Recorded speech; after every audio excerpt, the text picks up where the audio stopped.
50-এর পর বেঁচে থাকার কি আর কোনো মানে আছে? না, এটা কোনো দার্শনিক প্রশ্ন নয়, আমার প্রশ্নও নয়। এপ্রিল ফুলস ডে হিসেবে কোনো স্পেশাল এপ্রিল ফুলস কোয়েশ্চেন আমি আপনাদের সামনে রাখছি, ব্যাপারটা সেরকমও নয়। একদম সহজ একটা প্রশ্ন, 50 বছরের পর বেঁচে থাকার মানেটা কি? এবং একজন এসে আমাকে এই প্রশ্নটা করেছেন। আমি চাই কয়েকটা কথা আমি আজ আপনাদের সামনে রাখবো। যিনি আমায় প্রশ্ন করেছেন তার সঙ্গে আমি কোনো রকম তর্কে যাইনি, এবং আজকের এই পর্বেও কোনো তর্ক নেই। কয়েকটা যুক্তি আমি আপনাদের সামনে রাখবো, এবং সবটা শোনার পর আমি চাই আপনারা যিনি এই প্রশ্ন করেছেন তাকে কমেন্টের মাধ্যমে বলুন যে না, আপনি যেটা বলছেন এটা একদম বাজে কথা, ওভার রিয়াক্ট করছেন, আপনি একটু বেশি বলছেন, ব্যাপারটা মোটেই এরকম নয়। অথবা আপনার যদি উল্টোটা মনে হয় যে হ্যাঁ এরকম প্রশ্ন করারই পরিস্থিতি এখন এসেছে বলে মনে হচ্ছে, সেটাই আপনি কমেন্টের মাধ্যমে জানান, যেটা আপনার মনে হচ্ছে। যেমন যিনি এই প্রশ্নটা করেছেন তিনি আমাকে বলছেন যে আজকের এই দিনটাই দেখো না, আজকের দিন এপ্রিল ফুলস ডে, সেদিন আমরাই কিরকম ফুল হয়ে গেলাম। এই যে কেন্দ্রীয় সরকারের তরফ থেকে বেশ কিছু ওষুধের দাম বৃদ্ধির সিদ্ধান্তের কথা আজকে সামনে রেখে দেওয়া হয়েছে। এই ওষুধগুলোর দাম বাড়বে এই ঘোষণা করে দেওয়া হয়েছে, নিত্য প্রয়োজনীয় ওষুধ।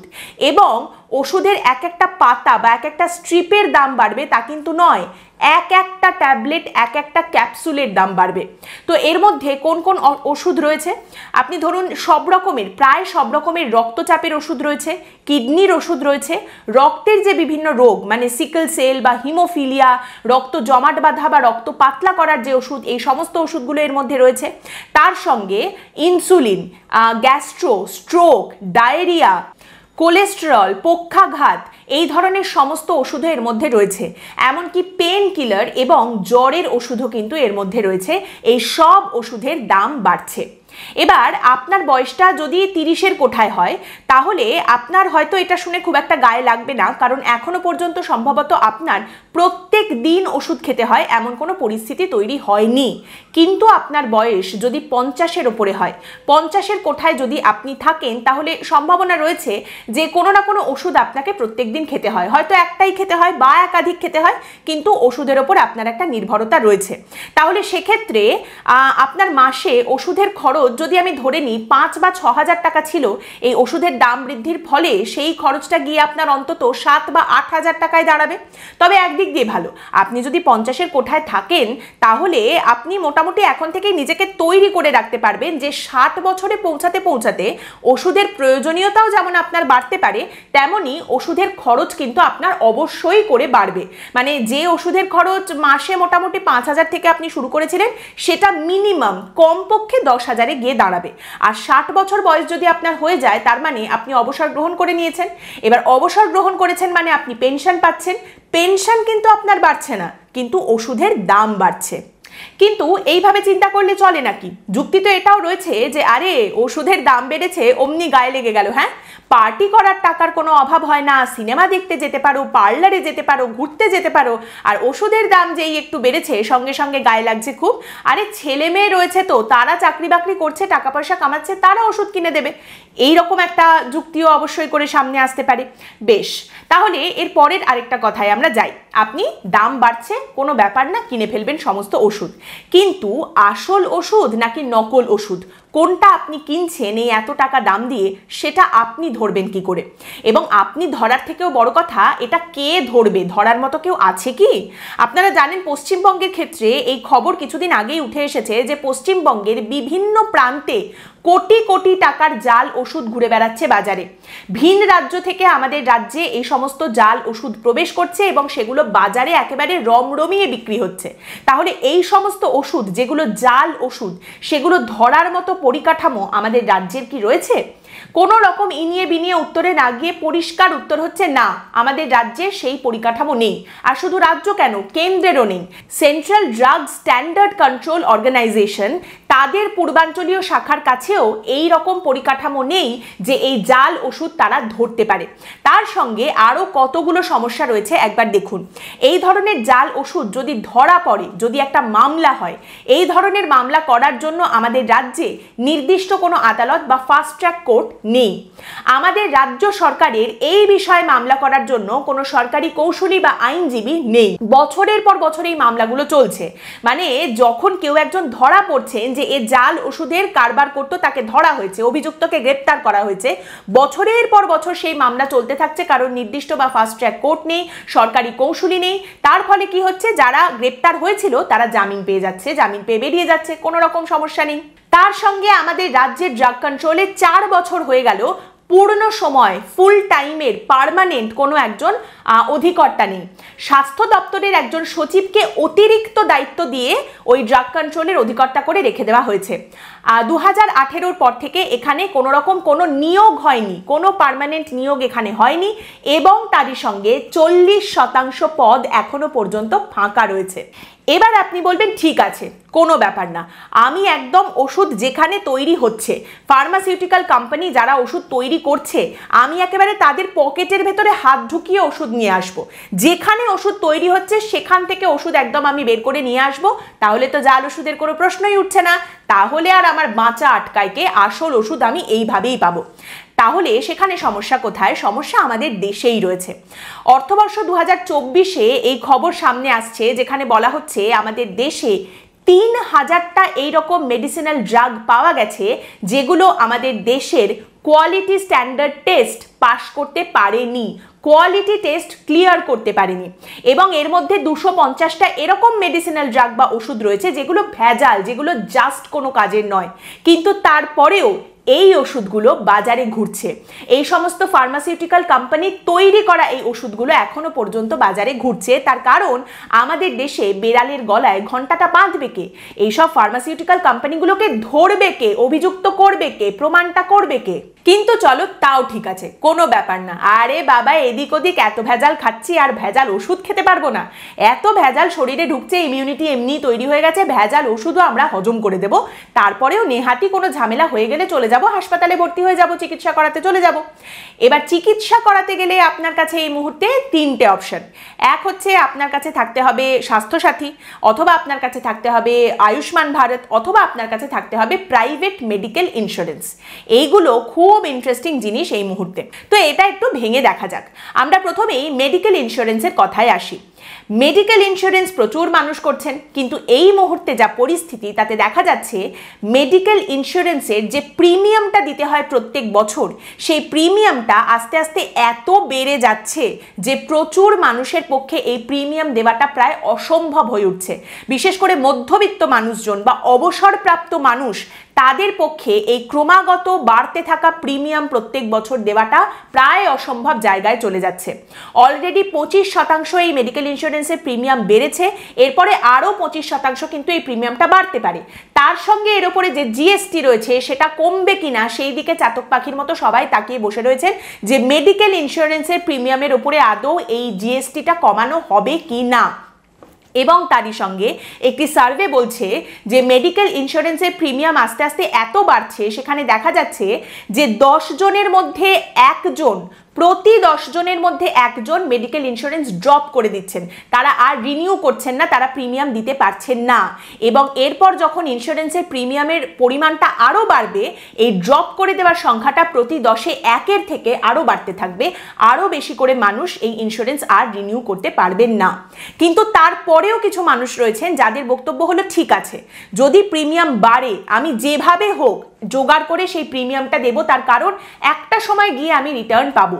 আমি হাসপাতালে ভর্তি হলে সেই বিল যখন আমি মেডিকেল ইন্স্যুরেন্স কোম্পানির কাছে পাঠাবো, ক্লেম করব, সেখান থেকে আমি টাকা পাবো। এইটা যাতে হয় সেজন্য প্রিমিয়াম বাড়লেও আমি বেশি টাকায় প্রিমিয়াম দিতে রাজি রয়েছি। সেখানে প্রবলেমটা হচ্ছে দিনের পর দিন আস্তে আস্তে দেখতে পাওয়া যাচ্ছে বিভিন্ন মেডিকেল ইন্স্যুরেন্স কোম্পানির তরফ থেকে ক্লেম রিজেক্ট করে দেওয়ার সংখ্যাটা ক্রমাগত বাড়ছে। মানে আপনি হাসপাতালে ভর্তি হয়েছেন, হাসপাতালের বিল এসেছে, 100% মেডিকেল বিল আপনি ক্লেম করতে পারছেন না, 100% টাকা আপনাকে আপনার মেডিকেল ইন্স্যুরেন্স কোম্পানি দিচ্ছে না। কোথাও কমপ্লিটলি রিজেক্ট করে দেওয়া হচ্ছে, বা কোথাও পার্শিয়ালি হাফ 50% বা 60 বা 70% বিলের টাকা দেওয়া হচ্ছে, বাকি আপনার পকেট থেকে দিতে হবে, এই কথা বলে দেওয়া হচ্ছে। লোকাল সার্কেলসের একটি সার্ভে সামনে এসেছে যেখানে তারা বলছে 28,700 জনের সঙ্গে তারা কথা বলেছেন। 28,700 জন মানুষ মানুষ যাদের মেডিকেল ইন্স্যুরেন্স ছিল তারা হাসপাতালে ভর্তি হয়েছেন এবং হাসপাতালের বিল ক্লেম করেছেন। এই 28,700 জনের মধ্যে 33% মানুষ বলছেন আমরা পার্শিয়ালি টাকা পেয়েছি, পার্শিয়াল ক্লেম আমরা পেয়েছি, মানে 50 বা 70% বিলের দেওয়া হয়েছে আমাদের, বাকি টাকা পকেট থেকে দিতে হয়েছে। 20% মানুষ বলছেন আমাদের এই যে হাসপাতালের বিল যেটা আমরা ক্লেম করেছিলাম আউটরাইট রিজেক্ট করে দেওয়া হয়েছে, পুরোটা রিজেক্ট করে দেওয়া হয়েছে, একটা পয়সাও দেওয়া হয়নি। কারণ হিসেবে বলা হয়েছে তোমার মেডিকেল বিল ইনভ্যালিড, এই একমাত্র কারণ দেখানো হয়েছে যে ইনভ্যালিড।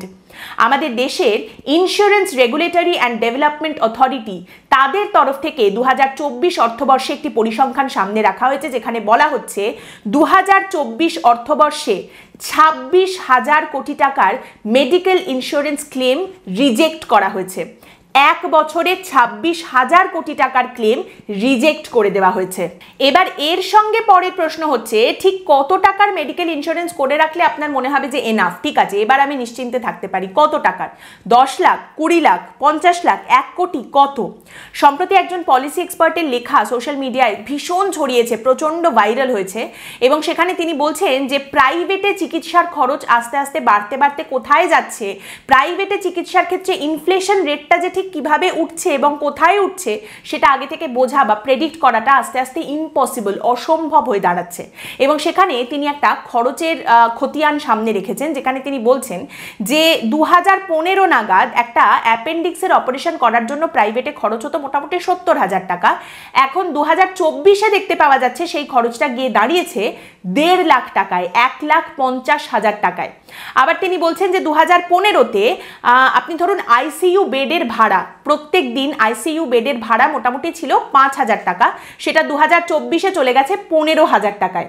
তার সঙ্গে তিনি আবার বলছেন যে 2015-তে একটা ক্যাটারাক্ট সার্জারি, ক্যাটারাক্ট অপারেশন করার জন্য আপনার খরচ হতো প্রাইভেটে 25,000 টাকা, সেটা 2024-এ গিয়ে দাঁড়িয়েছে 60,000 টাকার ওপরে। 2015-তে অ্যাঞ্জিওপ্লাস্টি করতে যেখানে প্রাইভেটে খরচ হতো মোটামুটি 1.5 লাখ টাকা, 1,50,000 টাকা, 2024-এ সেই খরচ গিয়ে দাঁড়িয়েছে প্রাইভেটে 3 থেকে 7 লাখ টাকায়। এরপরে আপনি বলতে পারেন যে আমার এসব ভেবে কোনো লাভ নেই, কোনো চিন্তা নেই, আমার কাছে দিদির স্বাস্থ্যসাথী রয়েছে, আমি যে কোনো জায়গায় গিয়ে আমি চিকিৎসা করিয়ে নিতে পারি। স্বাস্থ্যসাথীর ক্ষেত্রে কি কি সমস্যা সেটা আমি এই পর্বে আর বলছি না, এই নিয়ে আমি এর আগেও পর্ব করেছি। প্রচুর নার্সিংহোম রয়েছে যেখানে স্বাস্থ্যসাথী কার্ড নেওয়া হয় না, বলে দেওয়া হয় পরিষ্কার যে স্বাস্থ্যসাথী আমরা নিই না, আপনি অন্য কোথাও দেখুন। আর আয়ুষ্মান ভারত, আয়ুষ্মান ভারতের ক্ষেত্রে একটা পরিসংখ্যানের কথা আপনাদের সামনে রাখি। আজকে সার্ভের ফুলঝুরি ছোটাচ্ছি আমি জানি, কিন্তু অত্যন্ত গুরুত্বপূর্ণ এই তথ্য, যেখানে একটি সার্ভেতে বলা হচ্ছে যে মোদী সরকারের সব থেকে বড় যে প্রকল্প আয়ুষ্মান ভারতের মতো একটা প্রকল্প, সেটা সম্পর্কে যখন মানুষকে প্রশ্ন করা হচ্ছে 42% মানুষ এরকম রয়েছেন যারা বলছেন এরকম কোনো জিনিস আছে, কই আমরা তো জানি না। ভাবুন একবার, এখনো পর্যন্ত প্রান্তিক এলাকায় মানুষজন রয়েছেন যারা আয়ুষ্মান ভারত সম্পর্কে জানেনই না কিছু। এবং সেই কারণে আপনি কয়েকটা কম্বিনেশন মাথায় রাখতে পারেন। এক হতে পারে আপনি স্বাস্থ্যসাথী বা আয়ুষ্মান ভারত নিয়ে সরকারি হাসপাতালে চলে গেলেন, ভালো কথা, এটা যদি আপনি করতে পারেন যেখানে যাই হয়ে যাক না কেন আপনি অনেকটা সুরক্ষিত থাকবেন। সেখানে আবার আপনাকে অন্য জিনিস দেখতে হবে। প্রথমত আপনি গিয়ে কয়েকটা সরকারি হাসপাতালের হাল দেখে আসুন, সেখানে বেড কটা রয়েছে, ডাক্তার কজন রয়েছেন, নার্স কজন রয়েছেন, কি পরিমাণে doctor, nurse, bed, medical technician সমস্ত কিছুর অভাব রয়েছে সেটা দেখে আসুন। ডাক্তার দেখাতে আপনার কতদিন সময় লাগবে, আপনি বেড পাবেন কিনা, বেড পাওয়ার জন্য কতগুলো হাসপাতাল আপনাকে ঘুরতে হবে, এই সমস্ত কিছু আপনাকে মাথায় রেখে এগোতে হবে। আরেকটা হতে পারে আপনি স্বাস্থ্যসাথী বা এই আয়ুষ্মান ভারত নিয়ে প্রাইভেট নার্সিংহোমে গেলেন, সেক্ষেত্রে কি সমস্যা আগেই বললাম। এছাড়া একটা হতে পারে medical insurance, private medical insurance নিয়ে আপনি প্রাইভেট নার্সিংহোমে যাচ্ছেন, সেটার সমস্যার কথা তো এতক্ষণ ধরেই বললাম। তাহলে আর একটা অপশন থেকে যাচ্ছে, সেটা হলো আপনাকে টাকার সাগরে ভাসতে হবে। অর্থাৎ আপনি যদি 50 বছরের বেশি বাঁচতে চান আপনাকে হয় টাকার সাগরে ভাসতে হবে, না হলে 50-এর আগেই আর কি মানে কেটে পড়তে হবে। আমি জানি এই কথাটা বললে খুব কসাইয়ের মতো শুনতে লাগে, কিন্তু একদম শেষে একটা চিন্তার কথা আপনাদের সামনে রেখে আমি আজকের এই পর্বটা শেষ করব। একটা কথা বলা হয় আমাদের দেশে 40 কোটি মানুষ রয়েছেন যারা সর্বশান্ত হওয়া থেকে জাস্ট একটা মেডিকেল ইমার্জেন্সি দূরে রয়েছেন। অর্থাৎ আমাদের দেশে 40 কোটি মানুষ এরকম রয়েছেন যাদের অর্থনৈতিক পরিস্থিতি এই রকম যে একটা মেডিকেল ইমার্জেন্সি হলে সেটা তাদের সর্বশান্ত করে দিতে পারে। একটা দুর্ঘটনা, একটা কোনো অসুখ, একটা কিছু তাদের সর্বশান্ত করে দিতে পারে, দেনায় জর্জরিত হয়ে যেতে পারেন তারা, এবং সেখান থেকে তারা কোনোদিন আবার ঘুরে দাঁড়াতে পারবেন সেই সম্ভাবনা অত্যন্ত কম। মনে রাখবেন, আপনি যেখানে রয়েছেন আমিও সেখানে রয়েছি। আপনার যেটা আতঙ্ক বা যেটা ভয়ের জায়গা আমারও সেইটাই। তাই পর্বের শেষে একটাই প্রশ্ন, ভগবান না করুন আমার আপনার পরিবারে আগামী দিনে যদি একটা মেডিকেল ইমার্জেন্সি আসে, তাহলে কতটা ধাক্কা আপনি সহ্য করতে পারবেন, কতটা ধাক্কা সহ্য করার মতো প্রস্তুতি আপনি নিয়ে রেখেছেন, এইটা ভাবার সময় এসেছে। আজকের পর্ব এখানেই শেষ করছি। আপনাদের মতামত এই পর্ব সম্পর্কে অবশ্যই জানাবেন কমেন্ট করে। পরের দিন আবার দেখা হবে অন্য একটি বিষয় নিয়ে আলোচনায়। ভালো থাকবেন।